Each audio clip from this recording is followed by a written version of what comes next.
cosa buena. Bala tu cuerpo, alegría, Macarena. Macarena. Bala tu cuerpo, alegría, Macarena. Que tu cuerpo para dar la alegría y cosa buena. Bala tu cuerpo, alegría, Macarena. Macarena. Then don't you worry about my boyfriend, the boy.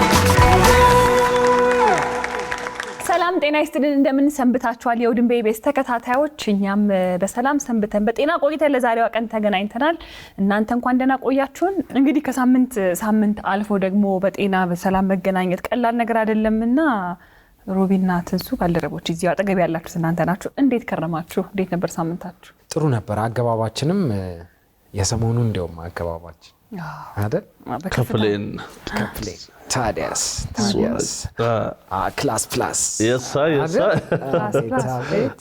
ሉላዬም እንደዛው እኔ ለምጄዋለሁ ያው ላይፍ ስታይሌ ነው ነብላች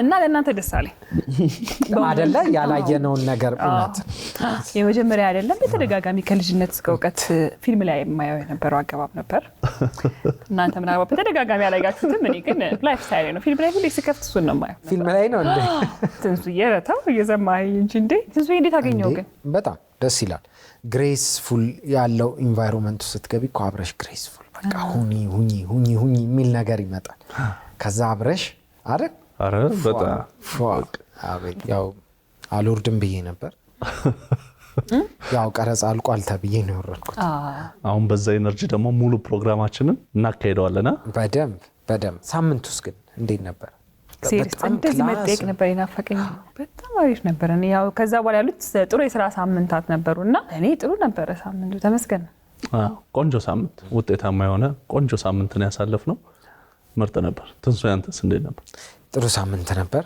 የቀረጻ ፕሮግራሞች መዘጋጀት ልጆች ማስጠናት እኔ ነኝ ማስታወስለት አብሬ ማስጠናን መስል ያው መግቢያችን ላይ ሁሉ ጊዜ ሐሳብ እናነሳለን አይደለ ስለዚህ ዛሬም አንድ ሐሳብ ይዤ መጣሁ ብዙ ጊዜ ምን ዘነጋው ግን ደግሞ ህይወታችን ላይ ቤተሰባችን ላይ ሊሆን ይችላል ከዛ አካባቢያችን ላይ ካልሆነ ስራ ቦታችን ላይ ወይ ደግሞ ሀገራችን ላይ የምናያቸው ሁኔታዎች ግን መሰረት ወዴት ነው ብለን ስንመለስ ወደ ኋላ ወደ ቤተሰብ ይወስደናል ስለዚህ የዛሬው ምን ወያይበት ሐሳብ ደግሞ ምንድነው በመርዛማ የቤተሰብ ስርዓት ውስጥ በጣም ጤናማ የሆነ ሰው ግጭት የሚፈጥር ይመስላል አይደል ምክንያቱም ያ ጤናማው ሰው በቃ በዛ መርዛማ ሁኔታ ውስጥ ሆኖ ጥሩ ነገሮችን ላድርግ ቢል መልካም ነገሮችን ላሳይ ቢል ሁሉ ጊዜ ችግር የሚሆነው እሱ ነው ቆንጆ ርዕስ ነው ያነሳሽው ግን እንደ ማህበረሰብ የሆነ የለመርንበት ነገር ይሆንና ለምደነው ማናስተውለው የለም እንደሱ አይነት ርዕስ ይመስለኛል ለምን አስተውለን ከሆነ ከትምህርት ቤትም ከልጅነትም አሁን ስራ ላይም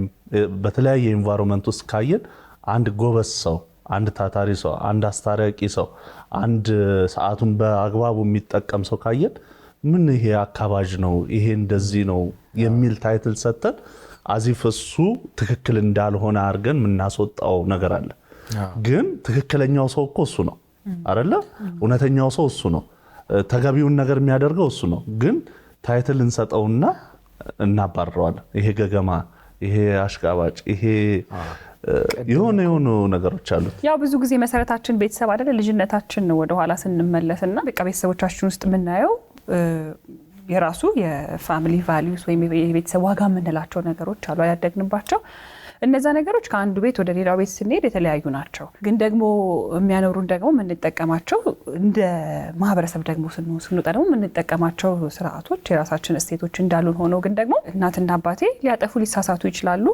እዛፋ ቤተሰብ ውስጥ የተለመደ አይነት የአናኗር ሂደት ግን መርዛማ የሆነ ነገር ቢኖር ልክ ወጥቶ መናገር አንድ ልጅ ሲጀምር ምን ይባላል? እሱ እኮ ከዚህ ቤት ይለያል፣ በራሱ ዓለም ውስጥ ነው ያለው፣ የራሱ እብደት ውስጥ ነው ያለው፣ በቃ ራሱ ብቻ ነው የሚሰማው መባል ይጀምራል። ምናልባት ቆም ብለን ብናስብ ግን ያ ነጠል ብሎ የወጣው ሰው ግን የአቋም ሰው ሊሆን ይችላል፣ ለእውነት የቆመ ሰው ሊሆን ይችላል፣ የተሻለ አስተሳሰብ ከቤተሰቡ ደግሞ የያዘ ሊሆን ይችላል። ያንን ግን የምናስተውለውና የምናውቀው መቼ ነው? ያ ሰው በደንብ ተቋቁሞ የሚመጣበትን ነገር ያመነበትን ነገር አድርጎ ቤተሰቡን ለመለወጥ ሲሄድ ነው አይደለ? ብዙ ጊዜ ግን እንደዛ የምንሆንበት አጋጣሚዎች በጣም ውስን ናቸው። እኔ እንደውም አሁን ሉላ ይህን ስታነሽ ምን መጣልኝ? ጉዱ ካሳ ፍቅር እስከ መቃብር ላይ ጉዱ ካሳ በማህበረሰብ ውስጥ ያሉ እውነታዎችን ገልጦ የሚናገር ሰው ነው። ያንን በማድረጉ የተሰጠው ታይትል አለ እና ያ ጀነሬሽን እንደውም የተረዳው የተገነዘበው አይመስለኝም አይደለ? እኛ ደግሞ ስናየው ምን አይነት የበሰለ ሰው ነው ምን አይነት ምናምን የምትዩ ነገር አለ እና አለ በሆነ ማህበረሰብ ውስጥ እኛ ራሳችንን ቼክ ማድረግ ሲገባን ያን ጥሩ ተናጋሪውን እውነተኛውን ሰው መፈረጅ እንጀምራለን። እኔ ማድረገው ምንድነው ትክክል ነው ወይስ አይደለም ብዬ ራሴን ቼክ ከማድረግ የሚቀለኝ ትንሱ ደና ነገር ይዞ ሲመጣ አንተን ማሳደድ፣ አንተን መተቸት፣ አንተን ስም መስጠት የሚቀለን ነገር አለ። በሚገባ አንዳንድ ጊዜ ይህንን ነገር ከመልመዳችን የተነሳ የትኛውን ቦታ አገልግሎት ለማግኘት ስንሄድ አገልግሎቱን የሚሰጠው ሰው ለኔ አገልግሎት ለመስጠት ግዴታ እንዳለበት ተረድቶ አይደለም የሚመጣው። ለኔ ውለታ እየሰራልኝ እንደሆነ ነው ሊያሳውቀኝ የሚሄደው። በአንድም ይሁን በሌላ መንገድ የሆነ ጉዳይ ልታስፈጽም ሄደ ጠዋት 2 ሰዓት ተኩል ልምጣ ስትለው ጸብ ነው ሊነሳ የሚችለው። በጣም ይናደድብሃል ወይ ምናምን እና በቃ 2 ሰዓት ተኩል እገባልሃለሁ ሲልህ ግን ላንተ ውለታ ሊሰራልኝ እንደሆነ ሊያሳውቀ ይፈልጋል። ይሄንን ግን ተቋቁሜ እንዴ ይሄ እኮ ባይዘው የኔ መብቴ ነው አንተ ደግሞ 2 ሰዓት ተኩል መግባት ግዴታ ነው ብለን ቆመን ተከራክረን እናውቃለን። ስለዚህ እንደ ማህበረሰብ ልክ ያልሆኑ ነገሮችን ተቀብለን እየሄድንበት ያለው መንገድ ራሱ ሊመረመርና ሊፈተሽ ይገባል። አሁን ከመላመዳችን የተነሳ እኮ እንደዚህ አይነት ቦታ ስትሄድ እንደምትቆይ ወይም ይሄ ነገር እንደሚፈጠር አስበሽ በቃ እዚህ ቦታ ሄጄ ቢያንስ በቃ ዛሬ ቀኔን ለዚህ ቦታ ነው የምሰጠው ያለሽ። ምክንያቱም እነዛ ቦታዎች ጊዜ እንደሚወስዱብህ አውቀህ ወይም እንደዚህ አይነት ተዘጋጅተህ ትሄዳለህ ወይም የሚነበብ ወይም ስልክህን የሆነ ነገር አዘጋጅተህ ግን ልኩ እሱ አይደለም። አሁን እሱን ነው ልኩን ምን ያህል እናውቀዋለን? ያንን ስለለመድ ነው የምር እውነት ነው ወይ? ለምን ራሳችንን አንጠይቅም? መጀመሪያ ያ የመጣውን ሰው ኢቭን ቢሮ ውስጥ ካየሽ እኮ በሰዓት እያነሳሽ ነበር። መግቢያ ሰዓት አሁን 2 ሰዓት ነው ከተባለ ሁሉም አርፍዶ አንዱ ብቻ 2 ሰዓት የሚደርስ ከሆነ ይህ አካባቢ አያችሁት የእንትን ጆሮ ነው መሰለኝ እንትን ነው መሰለኝ ምናምን ተብሎ የሱን ትክክልነት ሳይሆን የሚታየው የሆነ አዚፍ ትክክል እንደማይሰራ ሰው እና እኔ እንጃ ቆንጆ ርዕስ ነው ያነሳው። እውነት ነው። አሁን እነዚህ ነገሮች ስንጠቀልላቸው ወዴት ነው የሚወስደን? ወደ ኋላ ወደ ቤተሰባችን ነው የሚወስደን። ቤት ውስጥ ልክ ያልሆነውን ነገር ልክ አይደለም ማለት ሲጀምር ያ ሰው አመፀኛ ሆኖ ቁጭ ይላል አይደል? እንደዚህ ደግሞ የምናውቃቸው በጣም ብዙ ሰዎች አሉ። ይሄ ሲስተም ነው እያደገ መጥቶ ወደ ትምህርት ቤት፣ ከትምህርት ቤት ወደ ስራ ቦታ፣ ከስራ ቦታ ደግሞ እንደ ሀገር ሁላችንም ተቀብለን ነው እየሄድን ያለነው። የትራንስፖርት አገልግሎቶችን ማንሳት ይቻላል። ታክሲ ባጣህበት ሰዓት ላይ አንድ ታክሲ መጣና በቃ 5 ብር ወይ 10 ብር ትከፍላላችሁ ይዣችሁ ልሄድ ቢል ያ የትራንስፖርት መዳረሻ ታሪፉ ይታወቃል አይደል?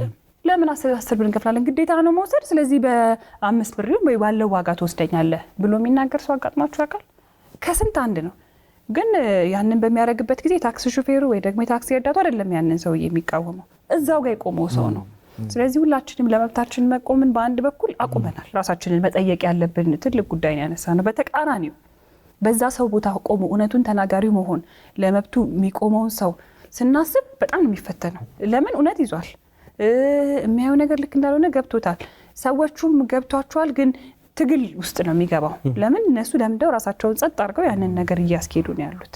ስለዚህ ያንን ሰው መሆን በራሱ ፈተና ነው የሚሆነው። ግን ደግሞ ያ ሰው ጸንቶ ከቆመ ሀሳቡን ካልቀየረ ወደ ነበረበት አቋም ምንም ነገር ሳይበግረው እዛ ቦታ ላይ ከቆየ ግን ሳይታወቅ የነዛ ሰዎች ሁኔታም እየተቀየረ ይመጣል። ለዚህ እንደውም ብዙ ማሳያዎች ደግሞ አሉ። አንድ ሰው ግን ጸንቶ መቆም አለበት በዚህ ሁኔታ ውስጥ። አካባቢያችንን ከመምሰልና አብረን ከምንውላቸው ሰዎች ጋር ደግሞ አብሮ መሆንን ማለት የራሳችን ምርጫ ኖሮን አንዳንድ ሰዎች አሉ እኮ ከማከል ሆነው ለምሳሌ የሚደረገውን ነገር ወይም ክዋኔውን አይ ይሄንን ነገር ነው ያላደርግም። ለምሳሌ አንድ ቦታ ሊጠጣ ይችላል፣ ሊዝናና ሰው ይችላል፣ በየትምህርት ቤቶቹም ሊሆን ይችላል።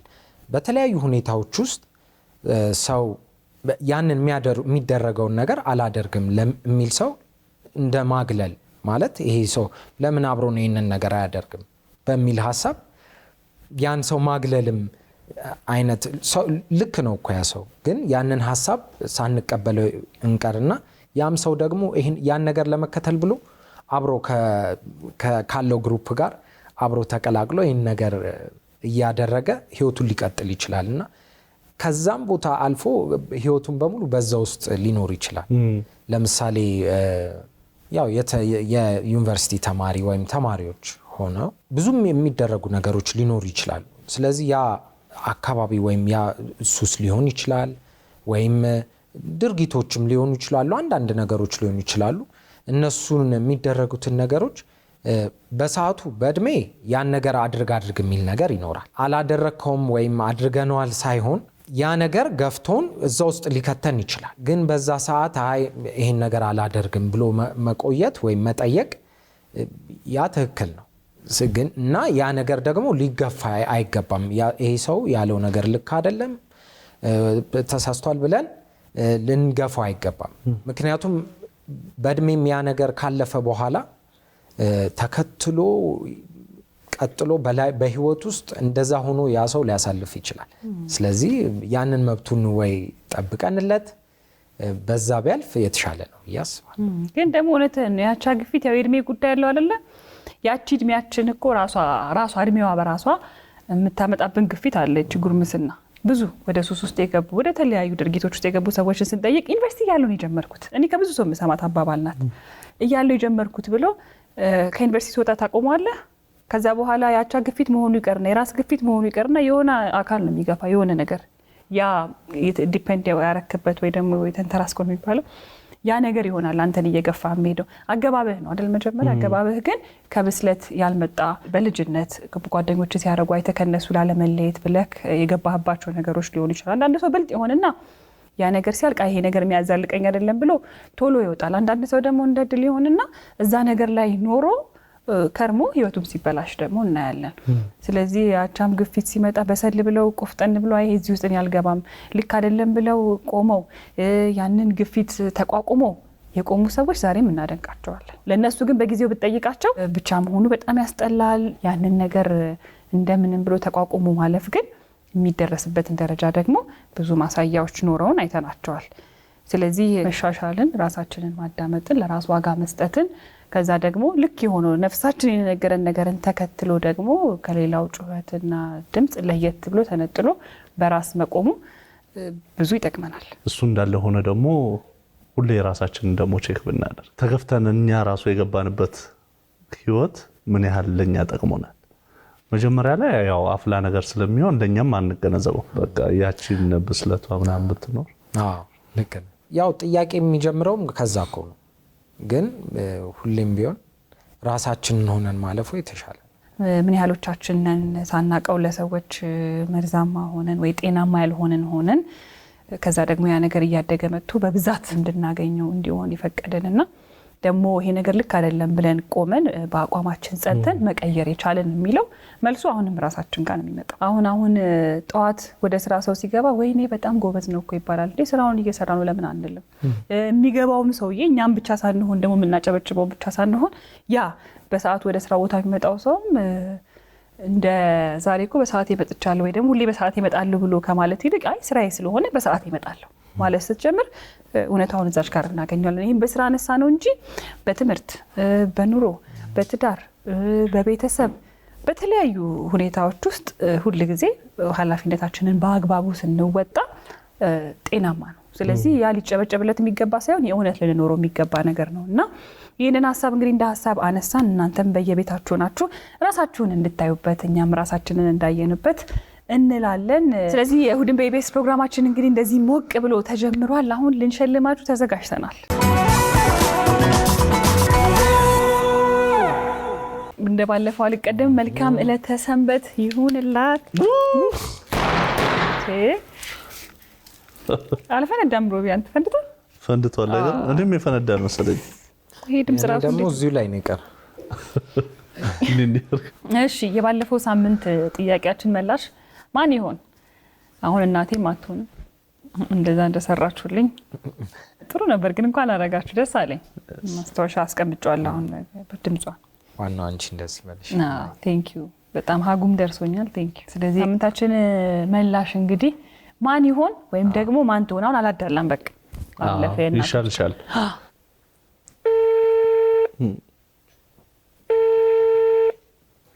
ሄሎ ሰላም ጤና ይስጥልን። አብሮሽተን ገምት እስቲ ከየት እንደሆነ። የተለያየ ሰው እያወራህ ነው። ድምጻቸው አዲስ አልሆነብኝም። ገምት እስኪ። እሱ ወይ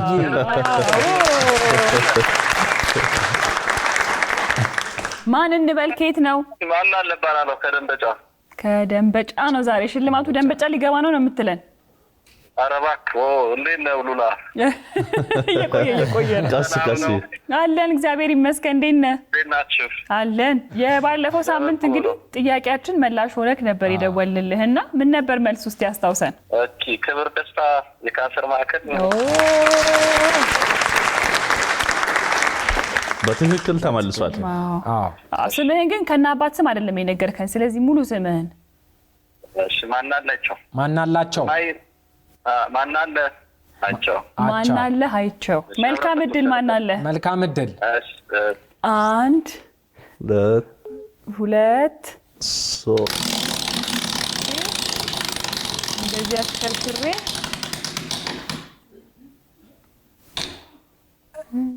ማን አለ? አቤት። በቅርብ ቀን ሲወጣ አይቼው አላውቅም። ምን ይወጣል ይመስላል? የሆነው ችግር የለውም። በደንብ ነው ያሽከረከርኩት እኔ እውነቱን ለመናገር። ሉላ አሽከርክራለች። እውነት ሁሌም እንግዲህ የእሑድን በኢቢኤስ ተመልካች ስለሆንክ ስለምንወድ እንግዲህ ማለት ያው በጣም እኛን ስለምትከታተል ፕሮግራሙን እናመሰግናለን ለማለት ነው። ኦኬ እኔን ሁሉ ሳጠብቂ ብርካን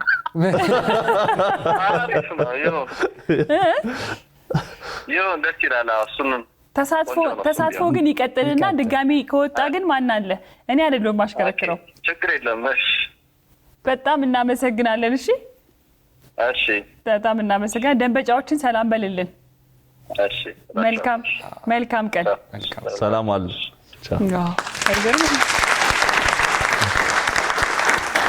እንግዲህ አንዳንዴ ይገጥማል አይደል? ምስጋና ደግሞ ምክንያቱም እዚህ ጋር አልገባም። ደግሞ ምስጋና ተገኝቶ ነው። አመሰግናለሁ እናንተን። እኛም እናመሰግናለን። ጥያቄ ግን አሁን እንጠይቅ፣ ለቀጣይ ሳምንት እየጠበቁን ስለሆነ። ያለፈው ሳምንት ትንሱ በተሳፋሪ ፕሮግራም ከይርዳው ጤና ጋር ቆንጆ ቆይታ ነበራችሁ። ከዛ መልስ ደግሞ እዚህ መጥቶ የ90ዎቹን ቆንጆ ሙዚቃ አቅርቦልን ነበር። የሙዚቃውን ርዕስ የመለሰ ሰው ይሸለማል። እንዳትሳሳቱ። ታዲያ የፕሮግራሙ መጨረሻ ላይ የተጫወተው ስለ እናት ያዜመውን ዜማ ነው። ከዛ በፊት የተጫወተው ሙዚቃ ነው የምትጽፉት ምን የሚል እንደሆነ መልሱ። 7696 እያላችሁ ቴክስት አድርጉ። እኛ ምን እናደርጋለን? እንሸልማለን። ወይ ጉድ! አይገርምህም?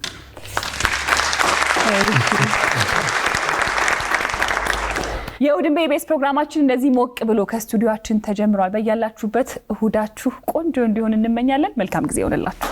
እንደዚህ አዝናኝ የሆኑ ቪዲዮዎችን ማየት ከፈለጋችሁ ይህንን ተጫኑ።